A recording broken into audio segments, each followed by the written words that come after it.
Process of elimination. We're building the back panel for this rig because I have not got the pockets done. We've had a calamity this week. We've had snow and ice, and we have not had people here working. So I've been sewing stuff and doing stuff, and the pocket sets have not got built. But the back panel, we're going to build the back panel and the 4 belt loops that go on the 2 front panels in the back panel. So process of elimination, we will just do this, and I will talk to you guys some as I do this. I think it's good also to watch production sewing, which is just, you know, sewing more than one piece of something. How I do this, and basically I'm going to sew a bunch of the exact same thing but in a row, right? How do we do that? If you can stage, you will sew things through your career where you have Velcro on 2 sides of a piece of webbing. If you can get those started and tack those in and keep them straight, then you don't have to sew a piece of Velcro on one side and then flip it and sew it again. You can do it in the same pass. And these are belt loops, which wrap around the belt, obviously, and it locks the belt, locks to the inside of the belt, and then wraps around. You'll see it in a minute. It'll make more sense. But it's half the sewing if you can catch them in the same pass, which is what I'm doing here. Now this one, I've not even came off of this work. I've come to the edge and then back tacked because I don't want to have to cut the thread and then pull it and start and stop, and it makes a lot less cleanup as well. This is butted up literally against. I'm traveling into the next piece. Now that they're there, I'm going to pull it just enough to separate, clip it, and now there's 2 little threads right there. There's very minimal cleanup. In fact, most companies, they don't even do the cleanup. They just leave those pieces of thread there.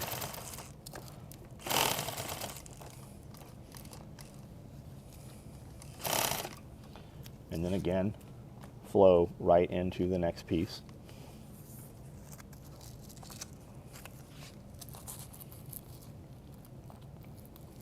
If you're making a ton of these, do you just make like as many of these as you possibly can and set them aside? So if I was going to make 100 of these vests, there's 6 of these belt loops per vest, so 600. So this is how we would make them, just like this, and there would be fucking 600 of them. And by we, I mean somebody who is not me. There was a day when that was me.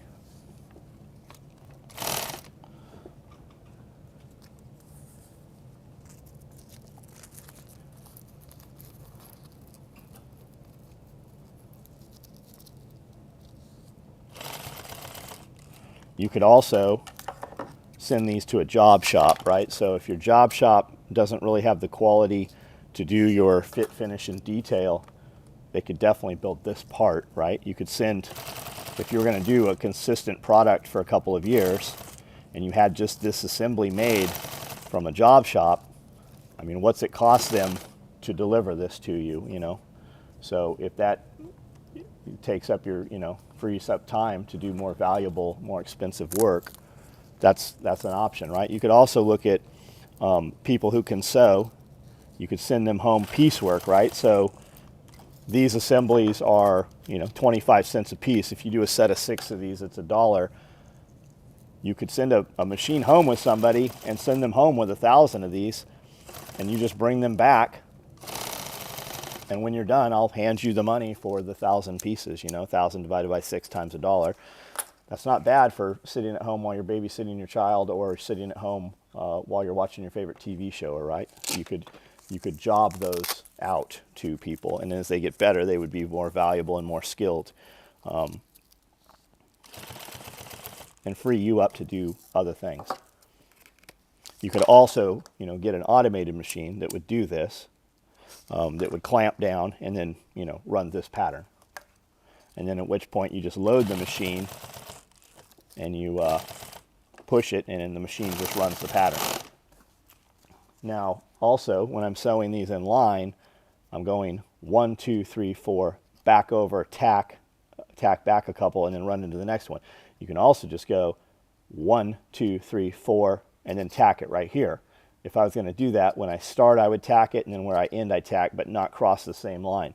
There's no bearing on this. This is literally just this Velcro piece, Velcro's here, and that Velcro piece there is to lock to the inside of the belt to keep that belt from sliding. Really, You don't need to do that. You could put that belt on there and it's really not ever going to slide once it's on there. But industry standard is that we do this. We had a lot of ideas when I started building these things. There was I had a lot of reasons why I did it. But over time, you find that the materials are really, we do things because we don't trust the materials.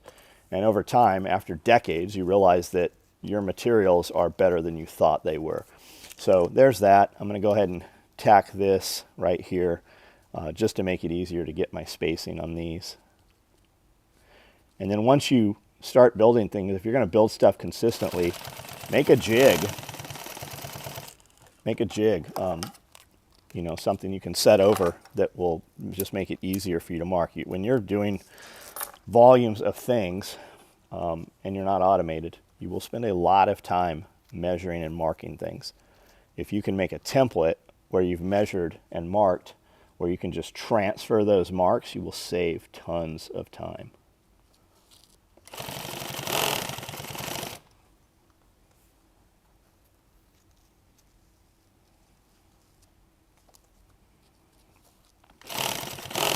It's 4 degrees outside. The weather's cold and dry. So I've got this little tiny, I think it was a paper cut. And over the last few days, I keep hitting it on things and it gets bigger and bigger and bigger. And every day it'll bleed a little, so I'll put a Band-Aid on there. And that's just to keep blood off the product. It's just to keep stain off the products, really. But with the weather so dry and being outside cold, it just keeps not healing. It's taking a long time to close up. You ever got done sewing anything and just realized there's blood all over it? No, I usually see it pretty quick. It's usually just on like coyote stuff. If you get blood on multicam, it's usually not a big deal. When it dries, it just looks like it's part of it. I try to put a little DNA in every piece of gear I build. If you were to harvest that and get it over to China, you could probably build another one of me and then start another company. Maybe that's what I should do. If you clone yourself and you have all those slaves, are they really slaves if they're yourself? Do labor laws apply? No, they're all bosses. Oh, shit. Yeah. Oh, shit. And then what do we do? Each one's delegating the other one to do all the work. We'd be worse off than we are. I can't even find labor. Imagine if there was 20 of me trying to find labor.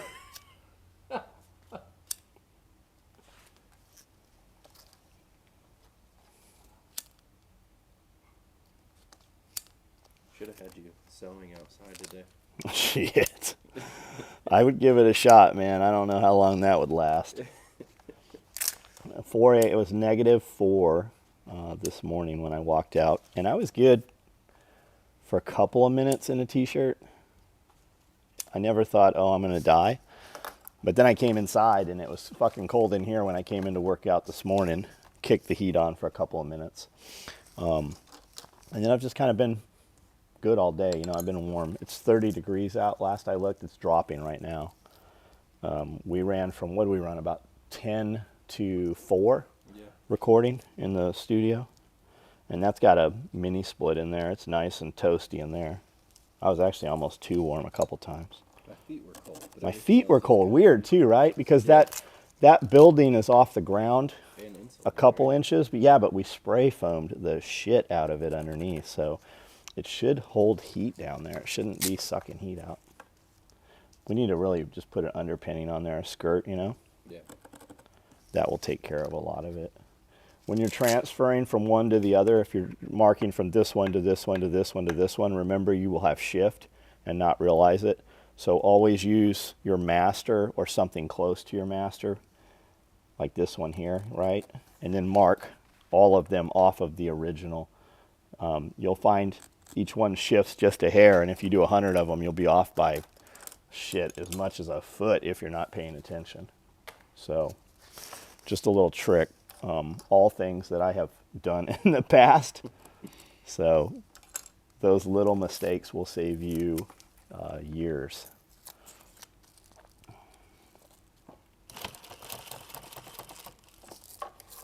And this is all tedious stuff. Like I get on guys about you lazy motherfuckers saying you don't have time, but you can tell me about video games and, TV series and shit.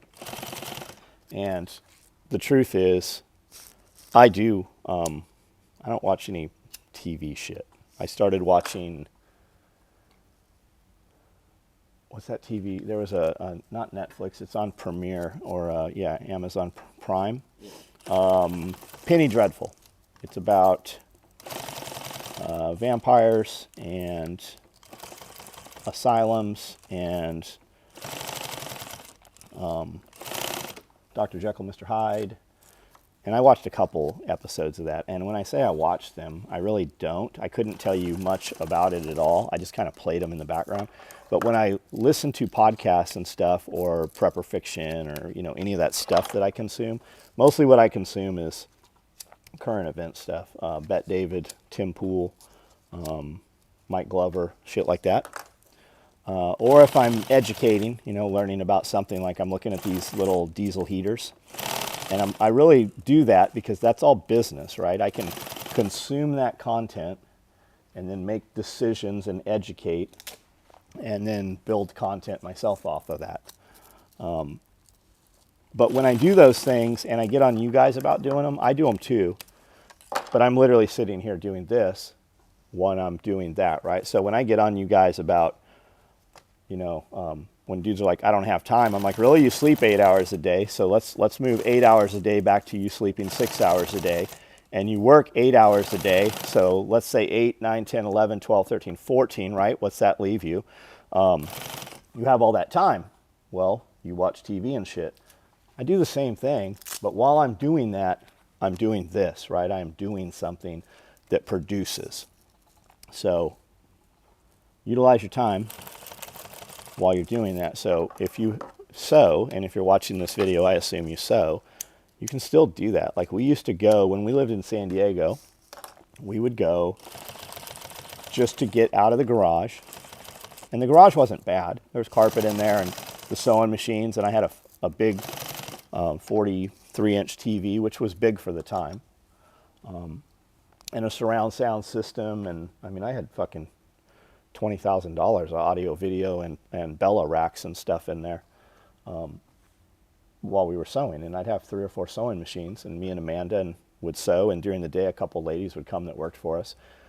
But we would go to Blockbuster. As soon as they left at like 6 o'clock, Amanda and I'd go to Starbucks and Blockbuster, and we would rent 5, 6, 7 videos and just play those. And they were right in front of us while we were doing this. And then when the employees were there, we just listened to History Channel, Discovery Channel all day, listened to the Survival Podcast every day when he was on. So I still got to do all the shit I give you shit about doing, your inactivity. But I mean, I still accomplish shit, right? So, okay, there's those belt loops. This is what they look like. Once they're staged here, I take a soldering iron, and I poke a hole with the soldering iron. I just go like this. It's all the way up, and this webbing has grains, right? I can slide it 1, 2, literally you'll feel them click, and then I'll put a hole here, and I'll barely touch that one. And then I'll take those, once those are marked, and I'll punch through with my snap press, and then I'll set my snaps in them. So that's what these look like right there. Let's sew this one on here. I know this is taking a long time, guys. I'm building you an hour's worth of content on something that should take 15 minutes to make.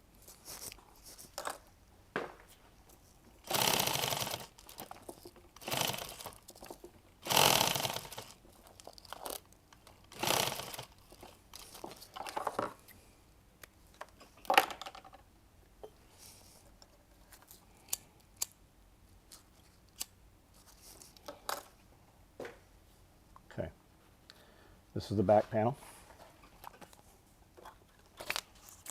Why do I put the loop on this piece and the hook on the back piece of the back panel, the front piece, back piece? Why?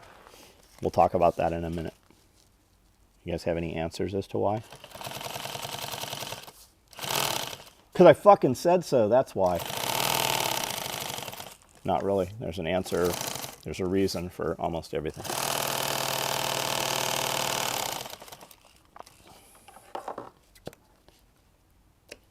Do you need a line through this? This is 1.5 inch loop, right? Can you just sew the sides, or do you need to put a line down the middle? Do you know the answer to that? Why? The real answer is you don't fucking need to. A lot of people do it because the guy they looked at, who they copied, he also did it.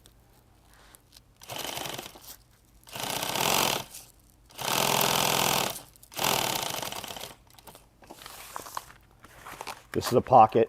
The back panel is a pocket. It's a flat pocket. It's not accessed. You might put shit in here. Chances are the shit in there, you're never going to use it. For putting foam.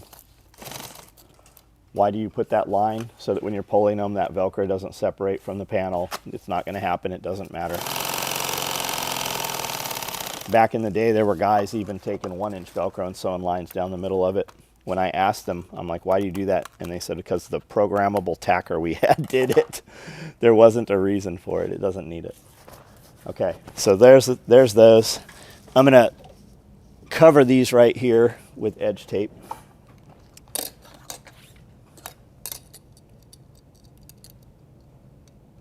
Edge tape, bias tape, binding tape. You'll hear it called all of that. This is 50-38 1-inch. It's nylon. For some reason, when I buy black, I can get it stiff or not stiff. None of the other colors come stiff. I prefer the stiff. I'm not sure how they stiffen it. I would suspect it's probably starch.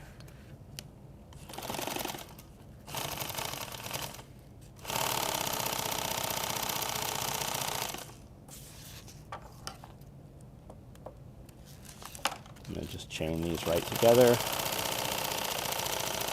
If I was doing dozens of these or hundreds of them, I would run them all in a line and then separate them and rip them all back and then run back through with my second line. A lot of guys watching these videos probably don't have double needle machines. If you have a double needle machine, it's nice. You're just going to stand up and you're going to set on the machine right to the side of you and do your edge, and then you're going to go to the next station.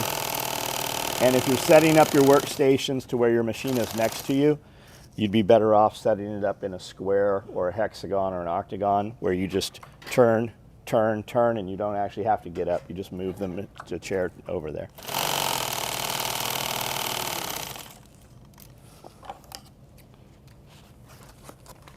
And then I just go through, separate them.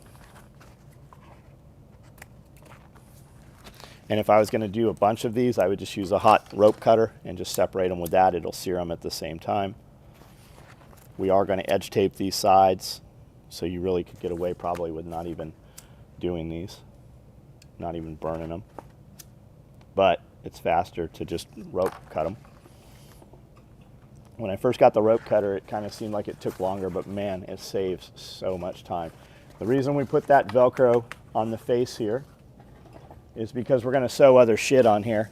And if you had the hook Velcro really grabs your thread as you're sewing through it. I try not to sew as much as possible through the hook Velcro when I'm sewing other things on. That's why the hook's on that piece, because it doesn't get any additional stuff. That's the real answer. I don't have one of these to space off of, but if I remember correctly, off center, this is 9. So 4.5. I want to say there was a 6-inch spread. 1, 6 to the inside. Okay, that looks correct. I have literally sewn thousands of these rigs right here. So that looks right there. Yep, it comes off the corner of this curve. So I'm just going to tack that in. I'm going to run right up here.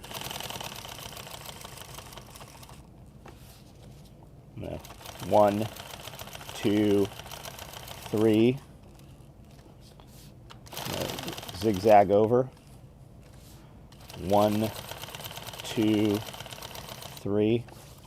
I'm going to come back up here. Yes, I know that's not a real box X. This isn't load bearing. You can do a box X if you want.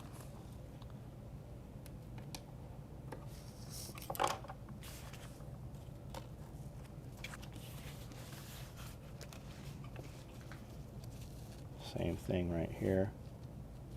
Your hands sweaty? I know this is pretty fucking dangerous right here. It's exciting. Your adrenaline's probably pretty high. Mm-hmm. Like the first time I watched Cliffhanger, my hands just started sweating.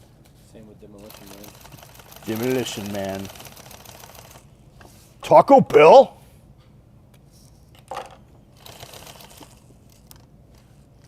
What are the 3 seashells for? Put them in between your butt and spread them as far as you can so you don't have anything to wipe because it's literally just... We invested almost 20 man-hours scouring the internet, and the answer is they made it up, and there's not a real answer to it. Where do you scoop water? Where do you scoop water? Do you scoop water into the seashell? I don't fucking know. Scrape it and wash it at the same time kind of deal? I don't know. It seems like that's where the elites want the United States to head to, though, right? They're going to have Taco Bell, and we're going to eat rat burgers. Wouldn't you rather have rat burgers? Yeah, It's probably I'd healthier. much rather have that. At least the toxins were partially removed by the rats. All right, so there's that.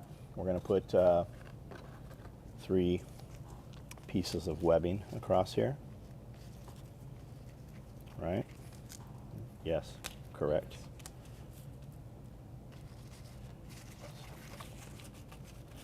I'm not sure where I want those, but let's go for the middle. Let's shoot for the middle. So 8, roughly 8, so we'll adjust this to where it's centered, right there. I don't know if I sent you pictures. Did you see that antique show we went to last weekend? Yeah. They had a fucking loggerhead sea turtle head. Yeah. Coolest thing, and it's crazy it is, man. He wanted $2,600. I didn't buy it.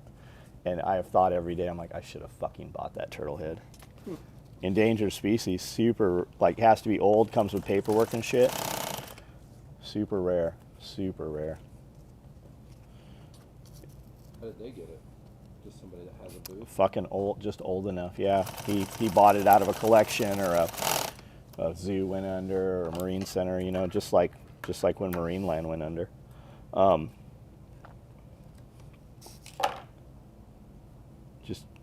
We're the only ones that follow the Marine Mammals Act, right?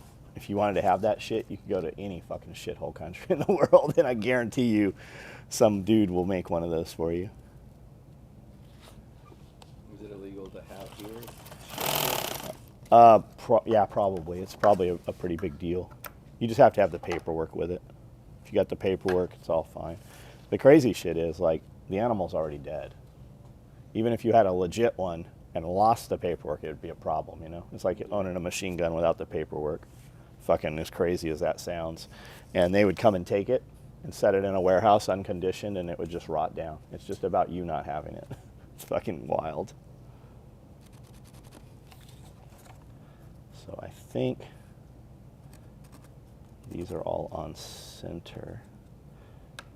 1.5, 3. That doesn't work. Let's try with a center line in it here. So 3/4, 1.5, and then large. That'll work because we're going to edge that. That's how it's going to have to go. You picking up what I'm putting down? You feel me? Yeah. You feel me? Sometimes you got to get shot up to get in the rap game. I feel like that's the only way you get in the rap game. Well, I mean, all the best rappers have been shot up. I mean, then you have like those little sissy fag rappers. I mean, they probably ain't been shot up.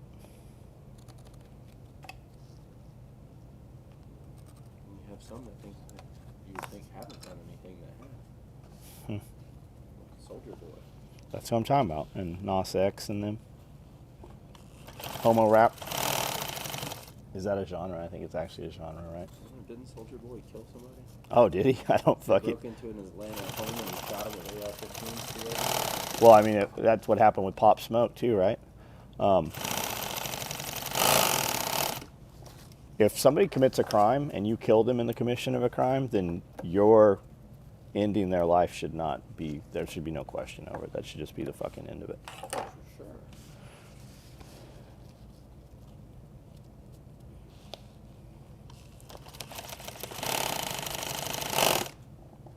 Who are you looking at? Soldier Boy? Soulja Boy. Is he in prison?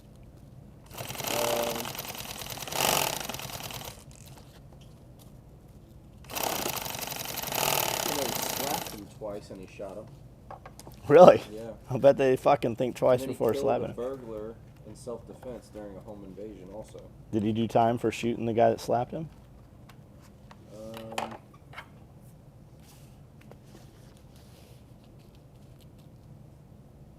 I don't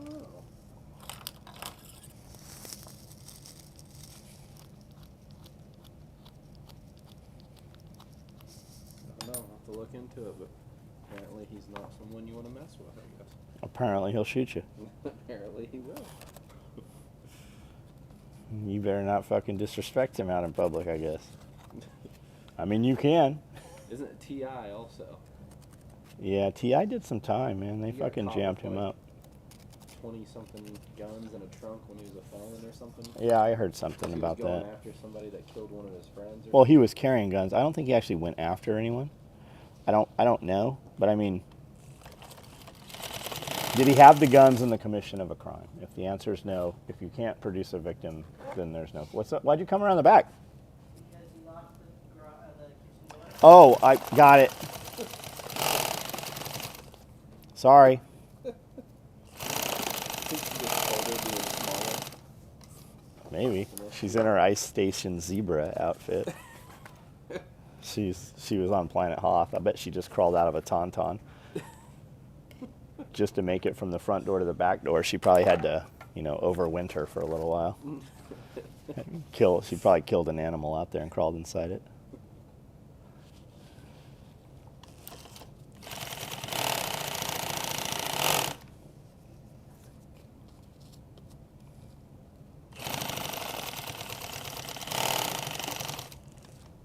That's what it's gonna. My message is when I get out of here, it's gonna say, "Hey, motherfucker, you locked me out."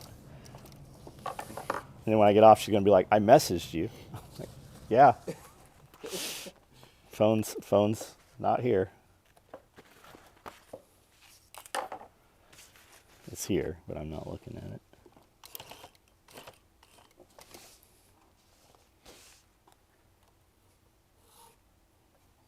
All because that little fucking 15-cent detent's not in here, so it pulled my thread through.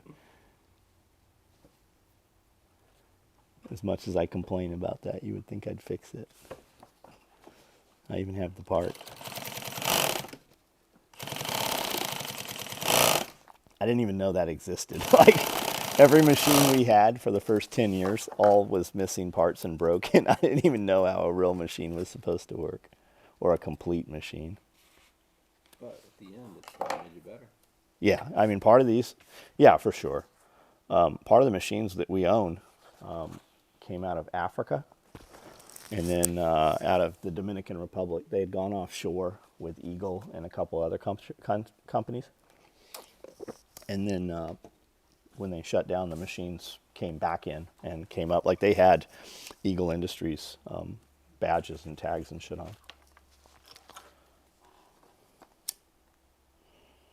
Government contract bullshit. You can stamp it or be very compliant, made in these other countries. And then when that changes, fucking all the assets have to move. You just change the color of the person or the language that they speak. The product still gets made. And they still fucking call it made in the USA. These are a little long because we have a back panel cut. I can't find it. I don't know where it went. And it was literally faster to just cut one than to try to find the other set. And I have all these measurements in my head, so I just chopped them all freehand.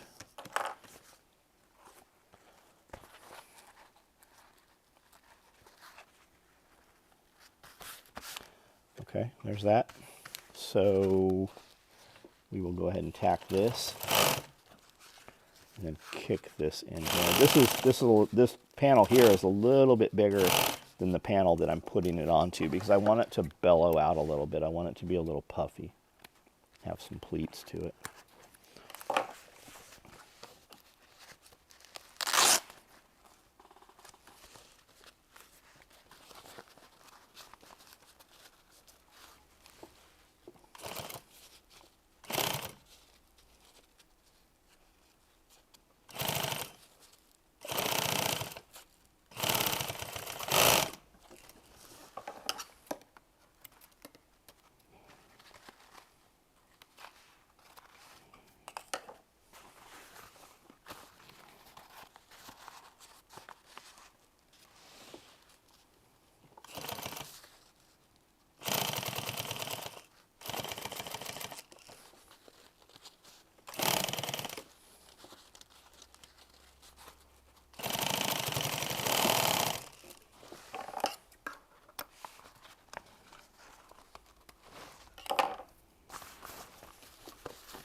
space? Yeah, just a little bit. You can put other shit in here. Put maps. Put foam. And it, if it's against you, you'll never feel this. You won't ever know it's there if you don't utilize it. I mean, unless you're naked. There are some weirdos that'll probably put this on when they first get it and look at themselves naked. It'll rub your nipples off. Don't wear this shit naked. You'll be nippless. Is it Nipples or is it Nipples? Nippleses. Or would it be Nipples apostrophe? Nippleses. NIPLZ. Nipples. Nipples. Purple narples. All right, we're going to edge tape this, and then I'll show you where to put the rest of the parts.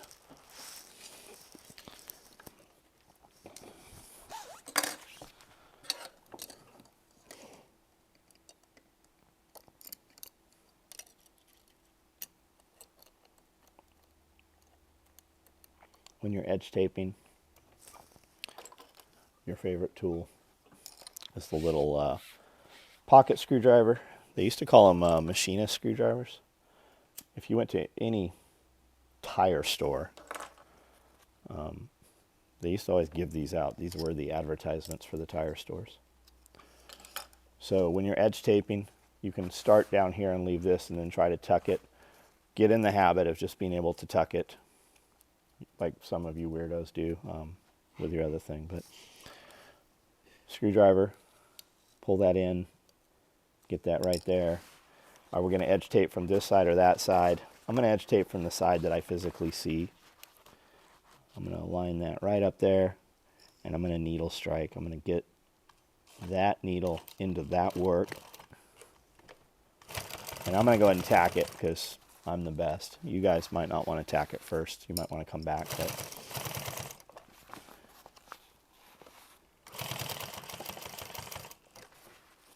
people hate Trump because he's so sure of himself. I bet there's some fucking dude out there that hates me because, well, I mean, because I'm the best.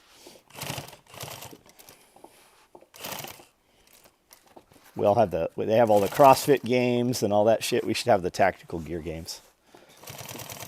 You have 1 hour to make your kit, and then after that you have to run and use it. Yeah, or here's some pieces. Figure out, you can build it however you want. You all have the exact same pieces.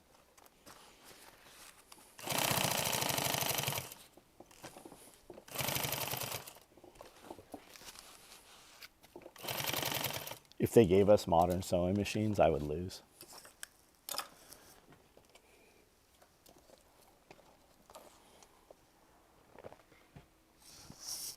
If they let me use this old machine and they had modern machines, I'd beat them every time. All right, I'm close to this. Needle strike is down. All the meat and the work is held in place. I'm going to cut this a little bit past. While it's in my hand, I'm going to go ahead and burn this edge right here before I throw it down. I'm going to take this and tuck it under and figure out how much it's going to go. That's a little much, so I'm going to cut a little bit of this off. Now I'm going to burn and sear this one, just enough to melt it. I'm going to tuck this under here. Now realize that when you tuck this under here, if you have it lined up with the edge of the work, as this is coming through the edger, it's going to travel this and it's going to move. So I actually want it a little short from where I need it. I'm going to come in here and start approaching, and then I'm going to look at the work right here. And this edge tape, like webbing, has grains to it. You can feel them click. You can literally feel them. You can hear them even.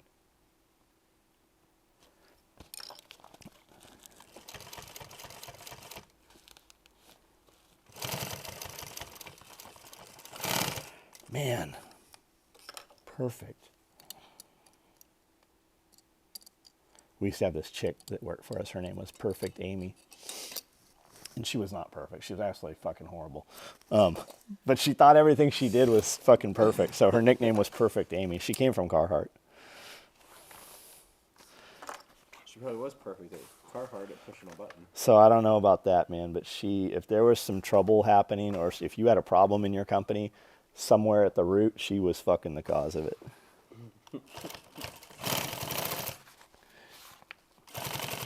When I ran an ad in the paper that we were hiring, a bunch of girls came over from Carhartt.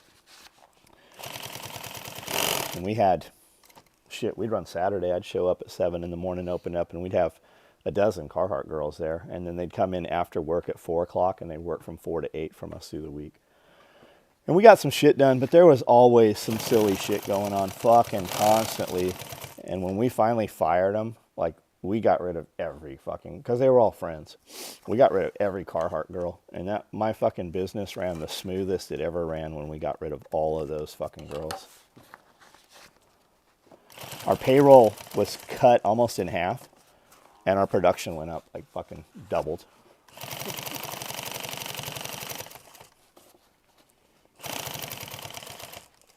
That was the same thing. Like, we ran a crew. James's daughters worked for us for a while, and then we had several of their friends from high school. And when we finally got all of those guys out of there, the same thing happened, because they were all friends.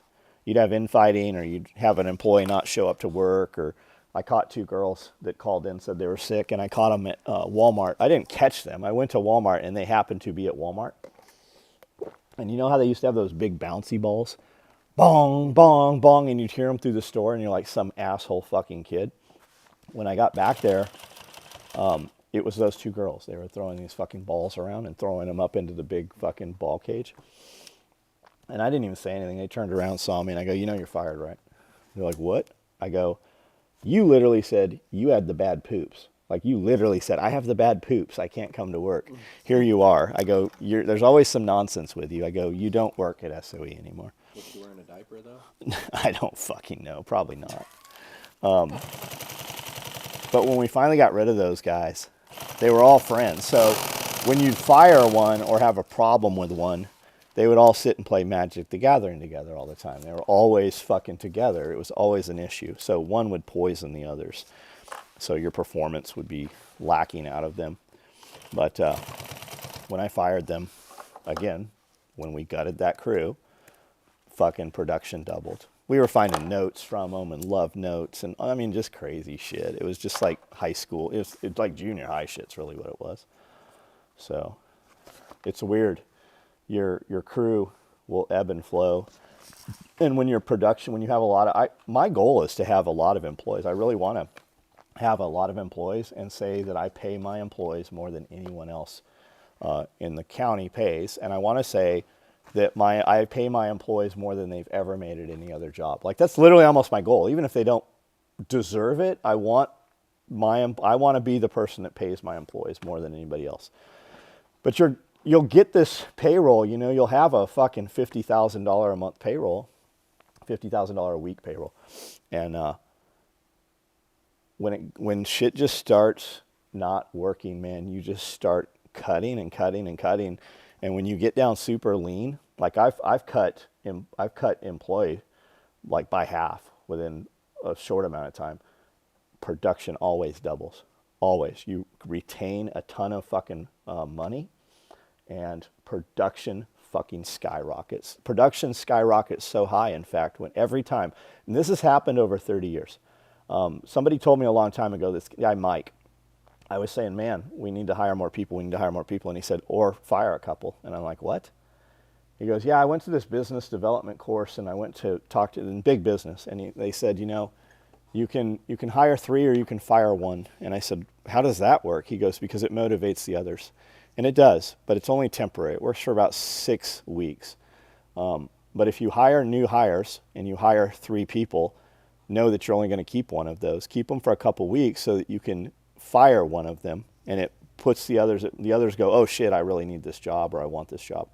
And it does. It has happened consistently over 3 decades.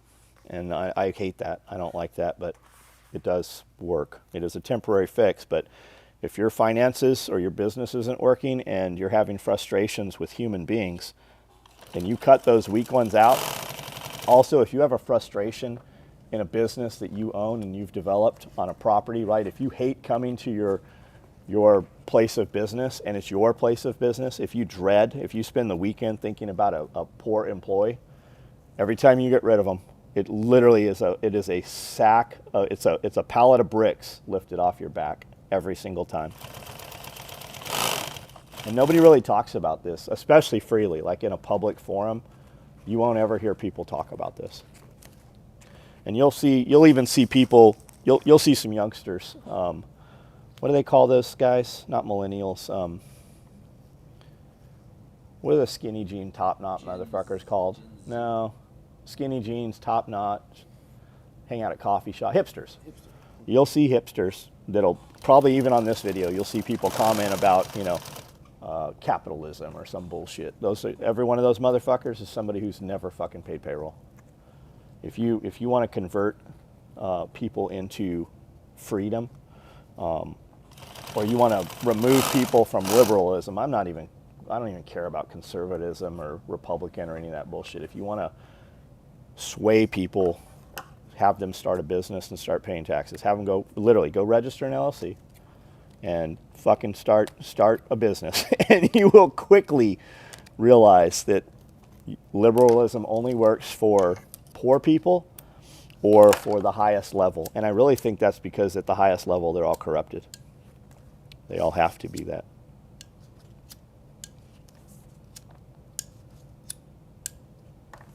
You can do a lot of things to burn this, but look how fast I start and turn this fire off. Even the auto ones, they're slower than the Bic lighter. You have a lot of options, candles and all kinds of bullshit people have recommended. Every time I hear that, I'm like, oh yeah, you're not burning 5,000 fucking threads a day. Everybody's got an idea. Most of them are not. They're all ideas. Most of them are not. Be aware when people are recommending things to you on the internet. Click on their shit and see if there's any evidence of what they're recommending. It's baffling. I see kids even in these sew groups, right? There's some sew groups. And I'll see somebody come on and ask something, and dude's like, oh no, you got to put in the time, and you can't even start this until you got about $5,000, $10,000.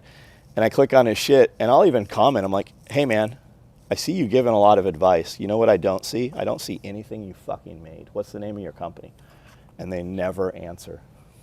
They never answer. It's fucking bizarre. Sounds like I'm out of thread. You know why? Because I'm out of thread.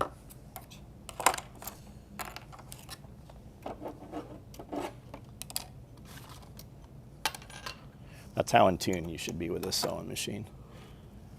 You got a high performance vehicle and your fucking third piston's not firing right, or your fucking rocker's ticking. That's how you should be with these sewing machines. I can walk into the building and know something's up with a machine before I can even see the sew floor. That's how I am with my stomach. I know when I need donuts. That's how I am with my penis. I know when there's too much semen in there. Do you think anybody ever goes on YouTube like, Mom, I really want to learn how to sew? Oh my God. And they click on your video. I mean, just imagine watching one of my lives.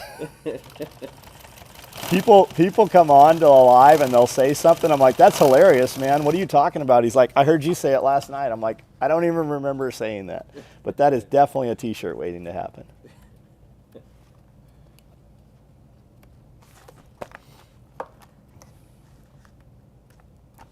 I heard one this morning. I don't even remember who said it. Maybe Frisella. No, Vivek said it. Vivek Ramos. I don't even know what his fucking name is. I know I like the shit he says, though, for a business owner. He said, make America great again. He didn't say make America. He said something similar to that. He said basically making America great started in 1776. It is our duty to continue it for another 200 more years. And I thought, man, that's a fucking great t-shirt. So when I hear shit like that, I just take little fragments and message them to myself, and then I forward them to a few people. And they become shirts usually. And if I like the shirt layout, then I take the art once we have it finished or finalized. My guy will usually throw it to me, and it's pretty close always. It's usually about 85% of the way there. And I'll throw it to about 10 other people. And they get back, and I kind of take the general consensus. But it's usually, if I throw it to 10 people, I hear back from 4 of them. So those are usually the guys. And tweak this, add this, move this. Once we have it where I want it, then I'll I'll be like, yep, run this, make it exactly like this. We'll figure out the colors and everything. And then I'll take that artwork and I'll send it out for sticker. We use a couple companies for stickers. And then we use a couple different companies for patches, which are separate companies. Okay, there's that. Oh, I missed that edge right there. When you're edge taping on a single needle machine where you're putting a second line in, make sure you turn it over and look at it. I actually have this caught. It's actually off, but I'm going to be able to just push it back without nicking those threads. And you're never going to know that it happened.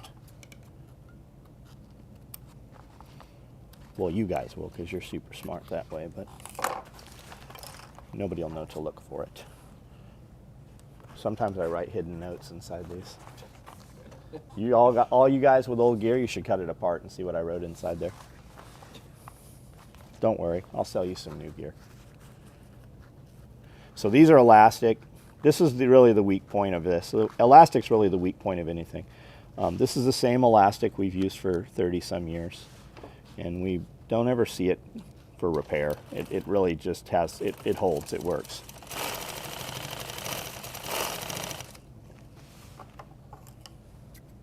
And these are just cord dominators. Really, there's hardware out there that does a better job and would save you a ton in labor as opposed to sewing all this elastic on.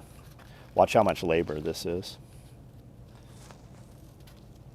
We really don't even need to do this anymore. There's a cord, I think it's called, there's several companies. ITW makes one. There's a bunch of offshore companies that make them, but you can just slides over the webbing and then it rolls up and it's got a piece of bungee that clips. You can do it with Velcro one wrap. You could take a piece of Velcro and sew a little tab so where it slides on, and then once these are in there, you just Velcro it. There's a ton of shit. It's all about economy of motion and, you know, repetitive. Every little movement, every procedure, it adds up. It has to cost money. And if you're charging 15, 20 cents, you're really losing money. Every thing that you add, you have to know what your time's worth. And you can be like, I know what I'm worth. You're only worth that if somebody consistently pays you that. So you might not be worth that yet. But if you put your time in, you will become worth that.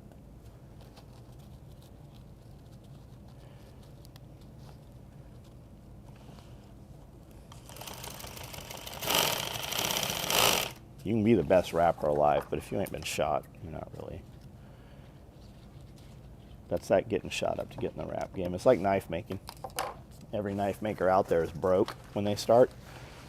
So they buy a chop saw and they cut some metal off and they do really dirty work and they remove enough metal so it kind of is the shape of a knife, and then they take and put it on a belt grinder. And they have that hot metal and all that dirty shit all over them while they grind away the metal to make it look like a knife. And then they heat treat it in some manner, and then they sharpen it and put a handle on it. And once you've done that 10,000 times, you have a name for yourself and you're a real knife maker, and you've inhaled a ton of shit. You've probably got all kinds of toxins in your body. But now you have that street credit. You've got that name where people will pay you $1,000 or $5,000 per knife. And now you can afford to go to job shops and be like, this is the knife. I'm having Crucible or whoever, US Steel, whoever, is going to send, you know, a pallet of whatever metal, ATS 34, whatever. And then I need you to water jet this. And they're going to put it on a machine and they're going to water jet it, and they're going to give you these trays of 120 knife blanks. And most of them are already beveled. Literally all you have to do is sharpen them and put a handle on it. Now, because you took all the time to do all the dirty work and learn it the hard way, you have built up that name for yourself, and now you don't have to actually make knives anymore. And now people, you've built a brand, and they seek you out because you're still using the same materials, and you've built that name for yourself. Now, when you actually make a knife, because people know who you are and you have that brand, they value your handmade craft, and they will pay you $10, $20, or even $50,000 for a knife. Every time I say that, guys are like, what an idiot. Who? You, because you can't afford it? Or the fucking dude that's getting $50,000 every afternoon when he makes a knife?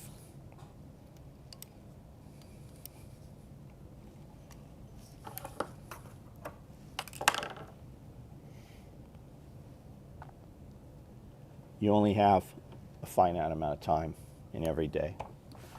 And you only have a finite amount of time in your life. And if you're going to live to 85, right, we can calculate how many minutes that is.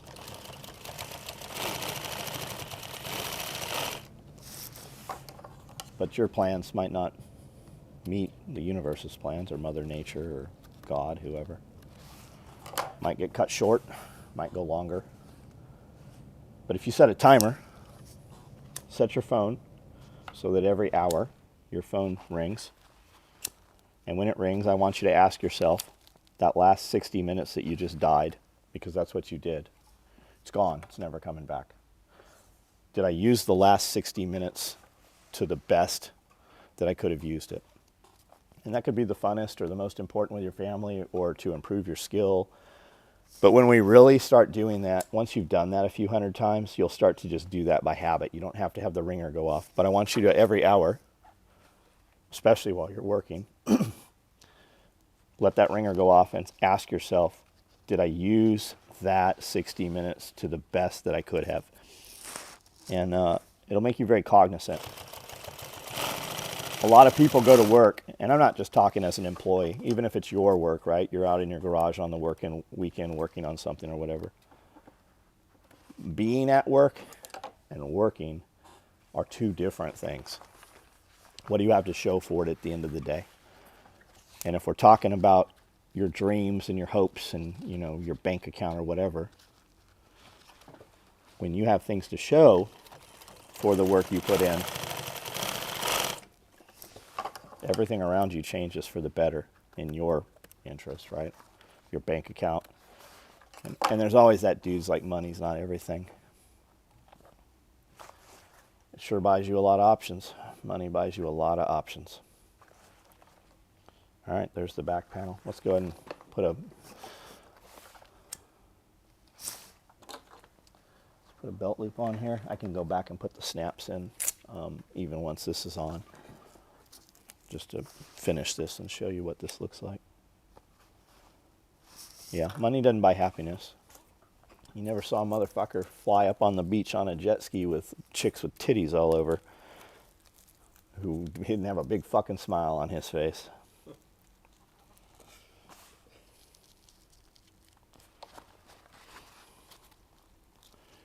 You never saw a fat kid in ice cream shop didn't have a big old smile on his face neither. That's me, I'm the fat kid in the ice cream shop.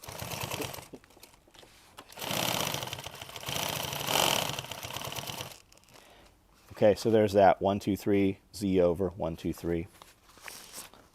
Now you can disconnect here. I'm just going to travel right across here because I hate disconnecting. I hate clipping those threads. And rather than trying to catch it at the top, I'm going to hold it down at the bottom here. So I'm just going to kind of travel down towards the edge. Now be aware, when that foot hits it, it will try to shift you. So just lift up, hold the work in place. Yes, I know that was 4. 1, 2, 3, 4, and then 1, 2, 3. It's okay. It's your work. You make up the rules. Most of the guys telling you why to do it or how to do it, they don't know why. It's because somebody told them. It's the to make the best peach cobbler, you have to have cast iron. Why? Because that's how my mom said to do it. Why? Because that's her grandma told her. Why? Well, because when great grandma was alive, all they had was cast iron.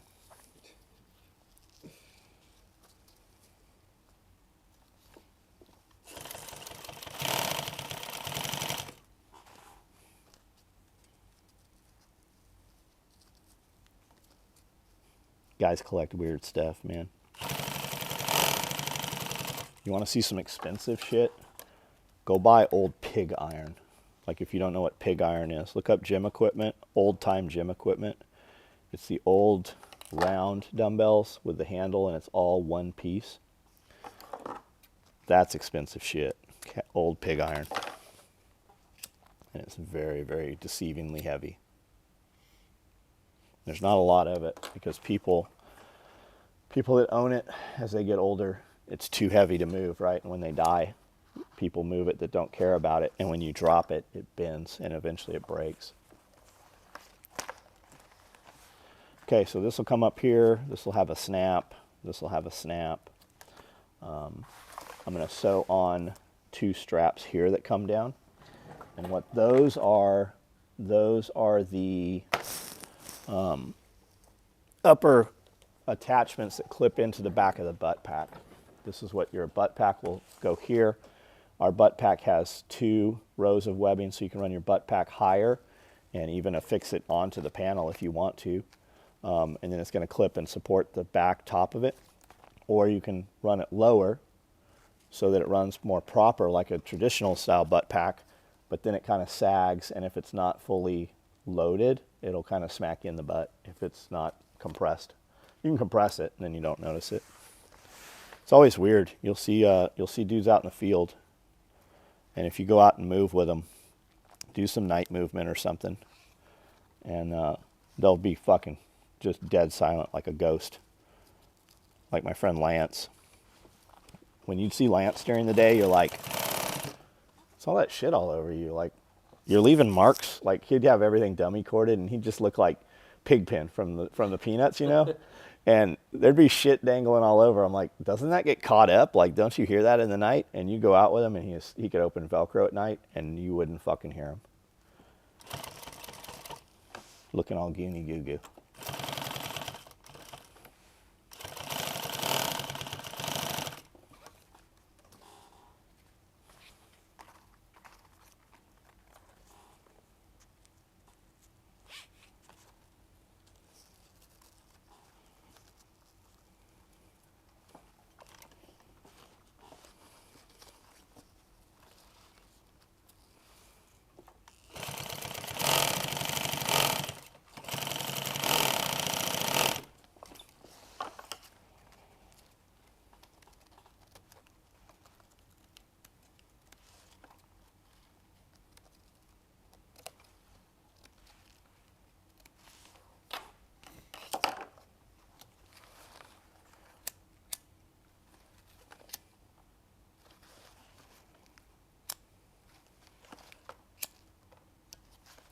All right, there it is. These go to that shoulder pad set that we built last week before. These go to the front panels that we built last week. These get Fastex, they get Tri-Glides and Fastex buckles, and they clip to the top of the butt pack. And that's the back panel. So we've already built the front panels, we've built the shoulder set, and we've built the back panel. Next week we will put the pockets on there and close it up, and then we will have a Rallyman vest. This vest right here, I will probably give it to a winner on our Patreon membership. So if you join our Patreon, it's $5. If you join our Patreon, that puts you in the drawings. Ask a question. We do a Q&A every week in our Patreon. You guys ask questions, and we build videos off of that for Patreon members. So ask a question in there, and we will take the guys who ask questions on there, and we will put you into a random number generator, and we will give away this vest. I get $1,000 to $1,500 for these vests when I make them, just like I'm making them right here. And I stay full-time busy. I turn orders away all the time. So we're going to give that away to one of you guys. That's on Patreon.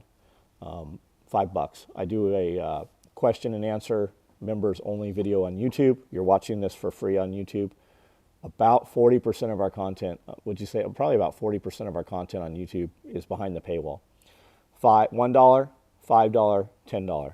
At the $10 level, you get access to everything. The Pulling the Thread podcast, if you've seen those and you're not a member, you're seeing stuff that's months and months behind. They're still relevant, most of them, but if you want them as we record them, current events, we recorded one today. It comes out usually this weekend. You get them almost immediately. And you can ask questions in there, and we answer questions on there for members. My wife and I, we've been together off and on 25 years.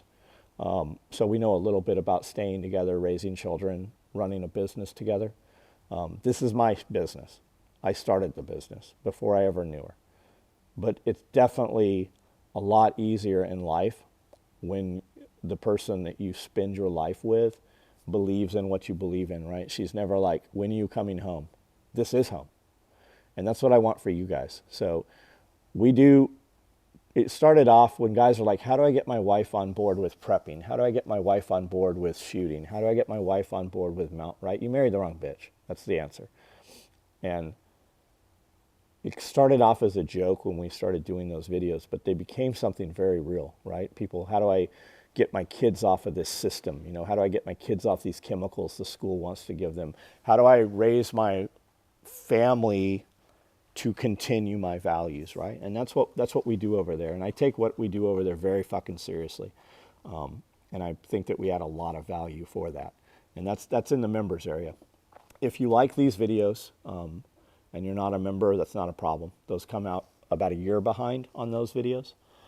If you use Amazon, and who doesn't, and if you're the dude type, I don't use Amazon, fuck, more power to you, brother. I believe they're the devil. They're also super convenient, and we have 50 boxes some days come in here from Amazon. So if you use Amazon and you want to help support us, if you get value out of these videos, if you use any of my links in the description, if you look in the description even of this video, there'll be some link to something in Amazon that I had talked about at some time.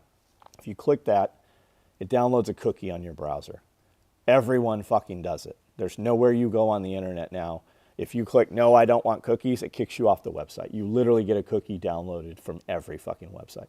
So if you do that, it takes, in the next 24 hours, anything you buy. So every time you're going to buy any quantity of stuff from Amazon, if you first go to any of my links, they're on my website also, and you download that cookie, it gives us a couple percentage points off of your order. It takes it right away from Amazon. You don't even know it happened. It looks exactly the same. It just helps support us. If you're watching this and you're like, fuck that guy, I don't like him, do that for some other content creator, because every one of us does that. I'm just telling you that I do it. It just helps. Like, I want you to have a lifestyle. How do I have a life where I can just do whatever I want, right? I wake up in the morning and I don't have to go, what am I doing? I just go, what am I not going to do? That shit I used to hate to do, I don't have to do that no more. So how do we identify what you love to do? Most guys watching this have some idea that they want to be in business or be better at business, right? So that's what we're talking about here. How do you identify the thing, right? Everybody, you hear, oh, money's not everything. Really? Then why do you go someplace you hate so much and get up at a time you don't want to get up and go there and spend so much of your life at some place for so little of that money that's not everything to you, right? I want you to take, when you go to a job and you make that money and you pay your bills and you've got that little bit of money left over, right? And you want a new sewing machine, but it's not enough. So you wait a couple months and then you buy that machine, right? I want you to identify that thing that you save that money for that brings you so much joy and you hope and look forward to it. I want you to identify that, and then let's figure out how to make that your job, right? Your hobby. How do we turn that thing you love to where it pays you? And that's that monetization. That's those little pieces, right? You might not make thousands of dollars, right? You're already committed. You've got 2 Mercedes-Benz you're paying on, so that's $2,000 a month. And your mortgage, you're way over mortgage, so you're paying $3,000. You need $5,000 just for the car and the house, right? And then you need $300, $400 for electric, and your kids in school. You know, you're dumbass. You need to make fucking $10,000. Of course, you're fucking stuck at the fucking slavery plantation, the paycheck plantation. That's my buddy Evan. That's his term. How do we identify the thing you love and figure out how to make that? And you might not make that money sewing, but when you build some content and you get some money coming from Amazon and you get a sponsor from this scissor company and you talk about these and you have an affiliate link, you might make $1,000 a month from guys seeing your video buying these scissors. You make a couple thousand make off Amazon. You make a couple thousand off YouTube. It adds up, right? The most valuable thing is an audience. And it doesn't matter what you do. Everybody's like, well, nobody wants to watch me. As weird as your ass is, I guarantee there's somebody fucking that will watch your weird ass, right? I like giraffe tails. I like to look at giraffe buttholes, right? If you just took videos of giraffe buttholes, there's some weirdo that'll show up and give you money for it. I promise you. You got way better giraffes. They didn't put buttholes in any of my giraffes. But that's it, guys. We'll see you next week. Hope you guys are staying warm. More importantly, I hope you're living life in your terms and you're raising your families how you wish to. For you young guys, I never had these conversations till just a few years ago, and I have a lot of kids. My kids are now adults. And what could you be more proud of than your children and the people that are going to have your last name? That they continue and do things that make you even more proud, right? My last name is a lot bigger than I thought it ever could be. Imagine if your children do the same thing, right? I'm doing things today for children with my last name that have not even been born or even conceived yet, right? That's that generational, right? Your name will carry on when you're gone, depending what you do today. So let's figure out how you can do those things. Thanks, guys, and I'll see you next week. I built this thing from the bottom, they tore it down, I rebuilt it.